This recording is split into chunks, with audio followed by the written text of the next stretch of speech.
ఇంత చేసాం మనకేం గుర్తింపు ఉంది అంటే గుర్తింపు కోసం చేసావు, ఆ మాట చెప్పరాదా? మరి చేసేటప్పుడు ఏమన్నా ఆ సేవే మాకు చాలండి, ఇదో పెద్ద నాటకం. ఇక్కడ సేవే మాకు చాలు అన్నప్పుడు నువ్వు ఇంకా గుర్తింపు లేదని జీవితంలో ఎప్పుడూ బాధపడకూడదు. అప్పుడు నీకు షుగర్ రాదు.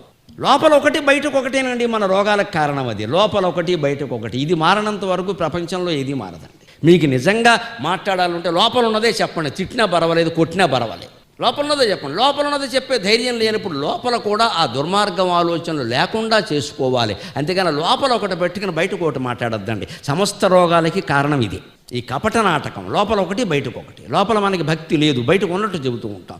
లోపలంతా అసూయ ఉంది, పైకి మాత్రం అనసూయలాగా అత్రి మహర్షిలాగా మాట్లాడతాం. ఆ లోపల ఉన్నది బయటికి చెప్పలేకపోవడం వల్లే రోగాలు వస్తున్నాయి. ఎందుకంటే లోపల సంఘర్షణ జరుగుతోంది. ఇక్కడ ఏం మాట్లాడుతున్నాం అంతే, అదే గుండె కొట్టేస్తుంది. ఇక్కడ గుండె నొప్పి అందుకే వస్తుంది, లేకపోతే ఎందుకు వస్తుంది? అందుకని లోపలే సరి చేసుకోవాలి. వైద్యం అంతా లోపలే జరగాలి, బయట కాదు. ఇక్కడ